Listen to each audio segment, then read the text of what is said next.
Buenas tardes, aquí vamos a entrevistar a Erika Peña, una filósofa de 40 años que nos va a contar lo que ha hecho en su vida sobre la filosofía. Cuéntanos, ¿cuántos años tienes?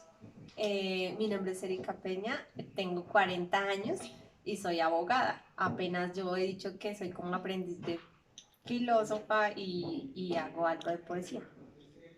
Listo, Erika. Ahora cuéntanos por qué es importante la filosofía para ti. La filosofía es importante para todos. Creo que los mejores filósofos son los niños pequeños, los que tienen menos de 5 años, porque se sorprenden de todo, todo lo preguntan. Y en la medida en que nosotros vamos creciendo, vamos a olvidarnos preguntarnos las cosas que son evidentes. Y para eso hay que estar, como decimos, como dicen los chicos de ahora, hay que estar aburridos y sentarse a pensar en las cosas sencillas y simples de la vida y escribir sobre eso. La filosofía es el arte de pensar, de razonar, de reflexionar, de hacerse preguntas sobre lo que parece muy tonto, sobre un pájaro, sobre por qué una persona en el autobús habla de esto o de aquello, por qué los seres humanos se comportan de cierta forma, por ejemplo, ahora en la cuarentena, por qué el hombre se deja llevar por el miedo, por qué el hombre tiene fe en un Dios o en la ciencia o en el dinero o en el poder. Ok, ahora, ¿qué es lo que te apasionó a ser filósofa? ¿Qué fue lo que te inspiró? Responderme preguntas sin respuesta o tratar de entender el ser humano y de entenderme a mí misma, porque los seres humanos solemos desconocernos algunas veces. Hacemos cosas de las que nosotros mismos resultamos sorprendidos. Que dice, ¿yo por qué hice esto? ¿Sí? Entonces es como la capacidad de reflexionar sobre uno mismo y sobre el hombre que nos rodea. O sea, la filosofía es el arte de pensar sobre el hombre. ¿Sí? El hombre con relación a los hombres, el hombre con relación a la sociedad, el hombre y la ciencia, el hombre y la política, el hombre y Dios. Hoy en día hay una rama de la filosofía que está muy de moda, que se llama la filosofía de la ciencia, porque es pensar la ciencia, ¿sí? Porque muchas veces los descubrimientos científicos se vuelven fabulosos, pero pasados muchos años nos damos cuenta cuáles son las consecuencias para el mismo hombre y para la naturaleza. Entonces, por ejemplo, en su momento fue maravilloso descubrir el petróleo, pero hoy en día nos estamos dando cuenta que sus productos están generando un drástico cambio en la tierra, que es nuestro hogar, en la hermana tierra, que es la única casa que tenemos, y en el ser humano, ¿no? Porque la contaminación y la destrucción de la hermana tierra a la que pertenecemos también está siendo afectada por esos descubrimientos del hombre. Entonces, es pensar la ciencia, y cuando yo digo pensar la ciencia, entra otra cosa que se llama bioética, y es la ética de la vida.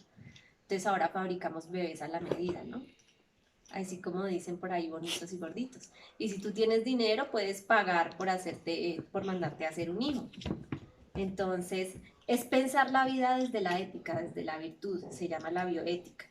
La filosofía, hay filosofía de todo, filosofía del cuerpo, filosofía del derecho, filosofía de la ciencia, filosofía del arte y de la música, porque la música es otro lenguaje, filosofía del deporte o filosofía del cuerpo, porque el cuerpo humano es como un objeto y nosotros no podemos invadir ese cuerpo del otro. Eso nos está enseñando, por ejemplo, esta nueva peste, es a estar lejos del otro, a no invadirle su cuerpo, a respetarle su propia identidad y autonomía. Ok, ¿qué te caracteriza además de las otras personas? O sea, ¿qué eres tú que las otras personas no tienen? Eh, Quienes me conocen dicen que yo rompo el molde, es decir, que soy como, en mi casa soy la oveja negra, es decir, la que va contracorriente, la que todo lo reflexiona, lo critica, lo investiga, la que no traga entero. Soy una mujer rebelde, que donde quiera que vaya, eh, llamo la atención, o sea, es decir, soy una persona de la que se puede hablar bien o mal, pero nunca paso desapercibida. Hay personas que me admiran, otras que no me soportan. eh, y en ese camino Lo único que yo pienso es que los seres humanos venimos a este mundo a aprender, ¿sí? Nosotros somos unos eternos aprendices. Y el Padre Creador, llamémoslo como nos llamemos de la religión que seamos, o incluso si somos ateos, ese Creador inefable que todo lo ordena, nos pone una tarea, una misión, una vocación, eh, eh, una tarea, una misión que debemos cumplir. Y la vida es el descubrir qué talentos tengo yo y luego descubrir qué talentos tengo yo, qué gracias, qué dones, como por ejemplo Messi en el fútbol, como por ejemplo Andrea Bocelli en la voz, como por ejemplo Egan Bernal con la cicla. Entonces primero es descubrir esos talentos y luego decidir qué voy a hacer con ellos. Y cuando yo decida qué hacer con ellos, entonces viene la tarea tal vez más difícil, que las personas rara vez o son pocas las que logran descubrirla, es, oye, ¿y para qué tengo que hacer con esos talentos? O sea, ¿cuál es mi tarea? Entonces la tarea de todos los seres humanos es sencillamente servir, porque en el servicio se encuentra la felicidad, en el servicio está el amor. Entonces, pues yo puedo decir que en este momento no he descubierto mi vocación. Por ahora soy madre, soy esposa, soy ama de casa, soy estudiante de filosofía, que mi carrera profesional es derecho, y todos los días trato de mejorarme a mí misma y a veces es avasallador saber la infinita ignorancia que uno tiene, o a veces es avasallador ver que como que lo que tú haces no tiene un efecto positivo. Ahora, ¿cuáles fueron tus logros que hiciste con la filosofía? Bueno, mis logros hasta ahora, creo que quizá mi madre, que es mi mayor crítica, quien más me ha exigido siempre, tiene guardada en una seta muchos recortes de prensa. Cuando yo estaba en el colegio y en la universidad, pues fui una líder social, como llaman ahora, ¿no? Y en ese momento hicimos con unos amigos del Consejo Estudiantil de Tunja, que lleva mucho tiempo funcionando. Eh, Como siempre, Tunja abanderada en muchas cosas, pero y Boyacá, y que no se les reconocen, como hoy en día en la pandemia, pero éramos un grupo de jóvenes de 10º y 11, personeros, coordinadores estudiantiles, miembros del Consejo Estudiantil, que decidimos reunirnos. eh, digamos, la idea fue mía, pero pues fue una comunión de muchos apoyos. A hablar con el alcalde y con la personera, y hicimos la primera marcha por la paz en Colombia. Fue una marcha en silencio, eh, en donde las autoridades civiles, militares y políticas no tuvieron ninguna injerencia más que acompañarnos. Se movilizaron todos los estudiantes de preescolar, primaria, bachillerato y universitarios de Tunja. Y eso fue documentado en la prensa. También gané un concurso de oratoria. Académicamente fui una mujer muy brillante, me gustaba la danza folclórica. Eh, Siempre fui oradora, siempre fui líder, siempre fui rebelde y crítica. Pero creo que mi mayor logro ha sido haber hallado un compañero de vida, un cómplice, un complemento que me aterriza, que es mi esposo. Tener una familia, porque hoy en día tener hijos es un acto de rebeldía y es una responsabilidad infinita. Dejar seres humanos que sirvan a la construcción del bien común, que sean personas críticas, reflexivas.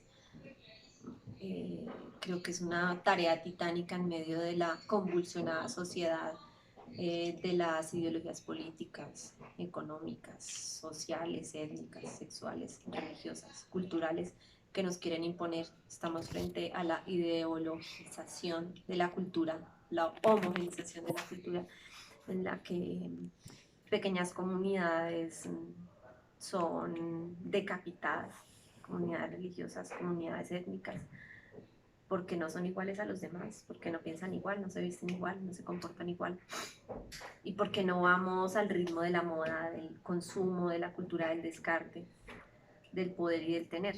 Entonces creo que mi mayor logro es tratar de construir familia,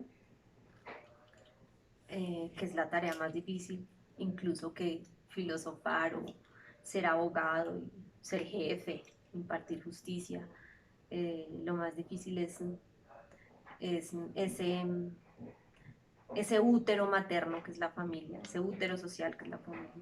Lo más complicado es educar seres humanos en la virtud, en las virtudes morales, intelectuales, artísticas, afectivas, y hacerles descubrir que tienen un potencial infinito para transformar la sociedad, porque a eso venimos, a transformar nosotros, a transformarnos a nosotros mismos como seres de razón y de amor y seres de ciencia que debemos trascender, o sea, vivir, no sobrevivir, porque esta sociedad del consumo y del descarte y de la exclusión, porque aquí excluimos al pobre, al desempleado, al campesino, excluimos al independiente, al que no piensa igual que todos los demás.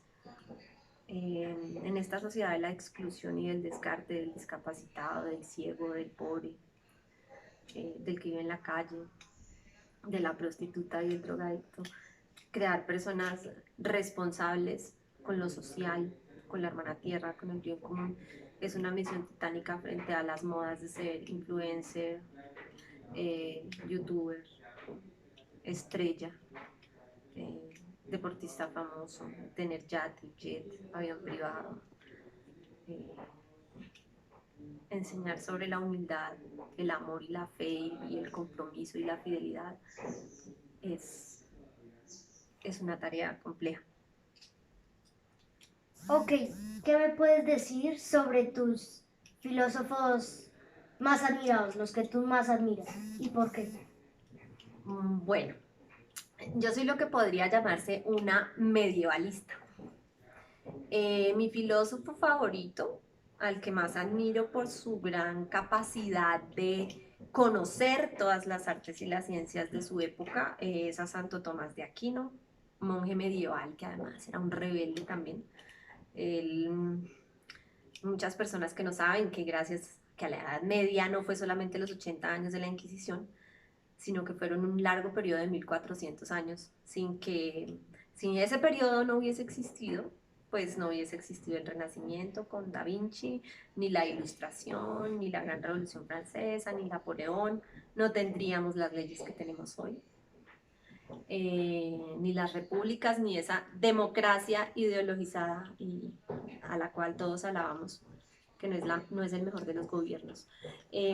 Santo Tomás de Aquino fue un hombre, llamémoslo un rockstar de la época, ¿no? Entonces él salía a los pueblos y ciudades con arlequines y con payasos y con artistas de teatro a explicar la palabra, pero también a reclamarle a los monarcas, a los señores feudales, a los reyes, las condiciones de vida de su pueblo.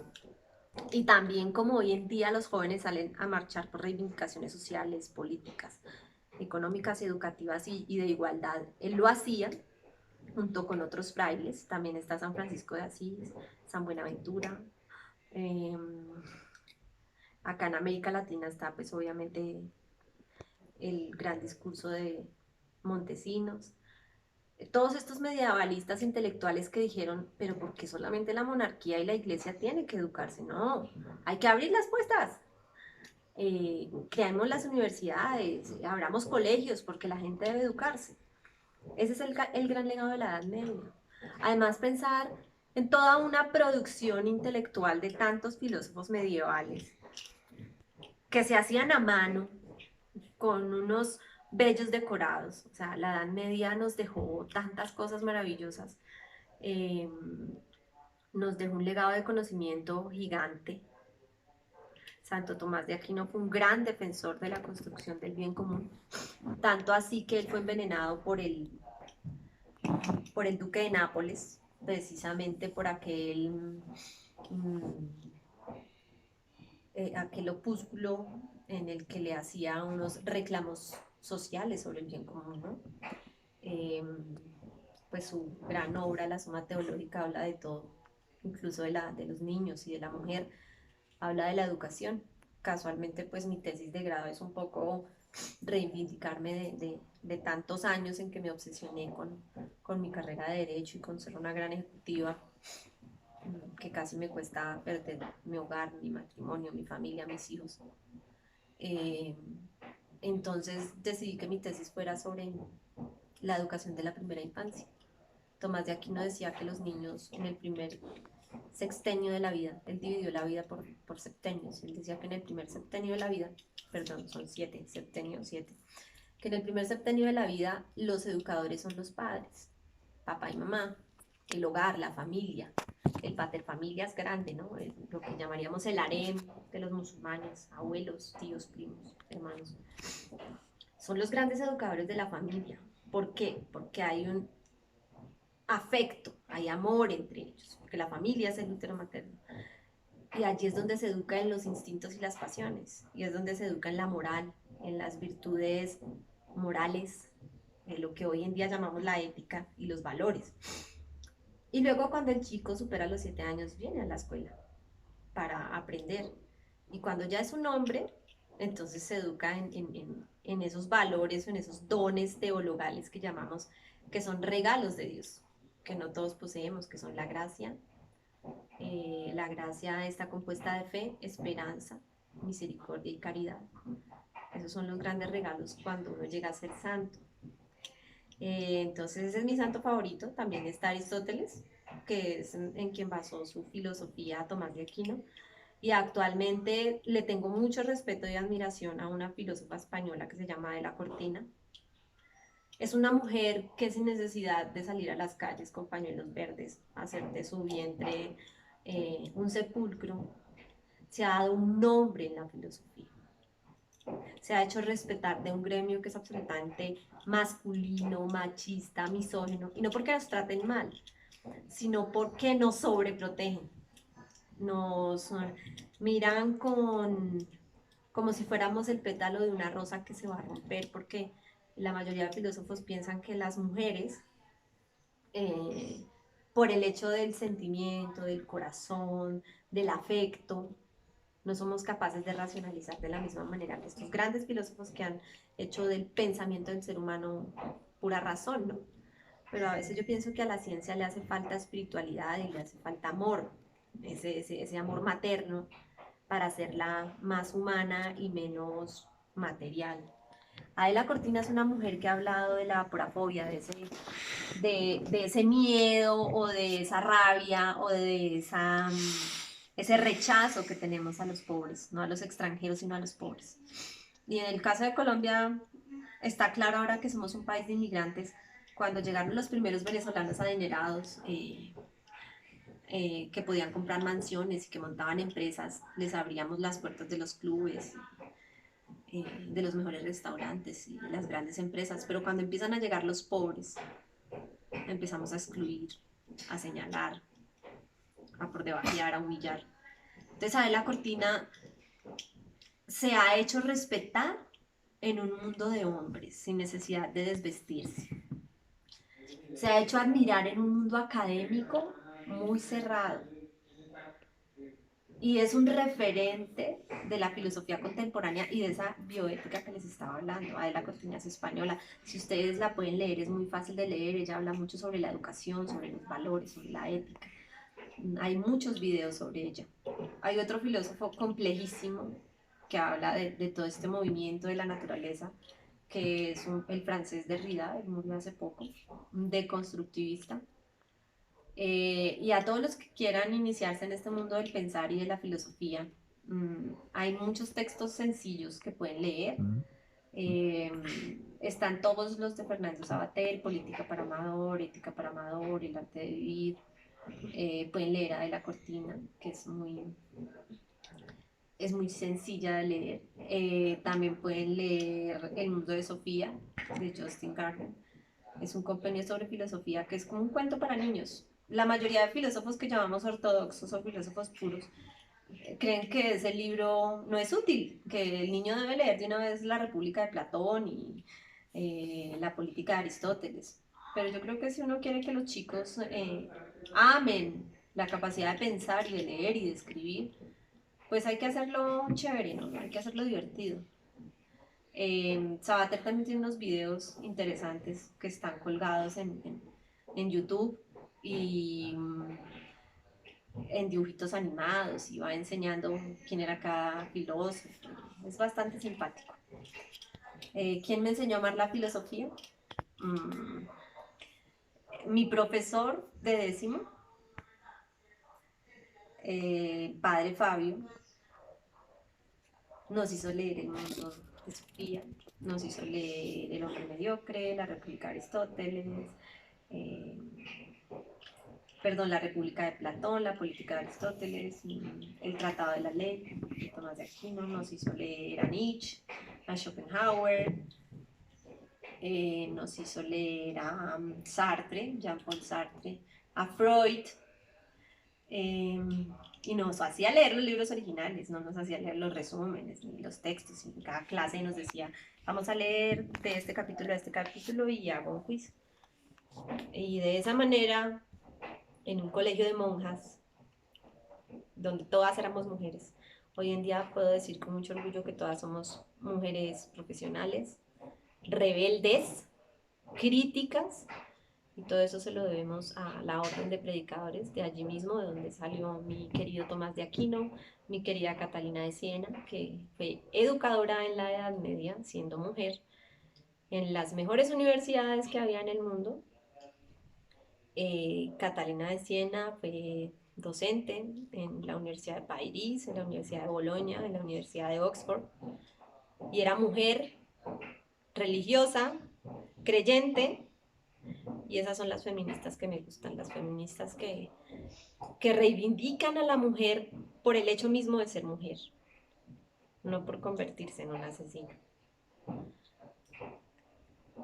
Y pues más que la filosofía me gusta la teología, entonces ahora vamos explorando otras culturas religiosas, los judíos, los musulmanes, porque creo que Dios es uno solo y cada quien escoge la religión que más se acomoda a su estilo de vida. Y como decía un imán musulmán, el ateísmo no existe. El hombre es siempre un ser espiritual. Y algunos no creen en un Dios como nosotros, pero creen en el método científico. Creen en el poder, en la belleza, en el dinero. Pero también es cierto que hay muchos ateos que son mejores seres humanos que aquellos que somos creyentes. Entonces la invitación para todos es sirvamos, seamos buenos prójimos, ayudemos a los demás.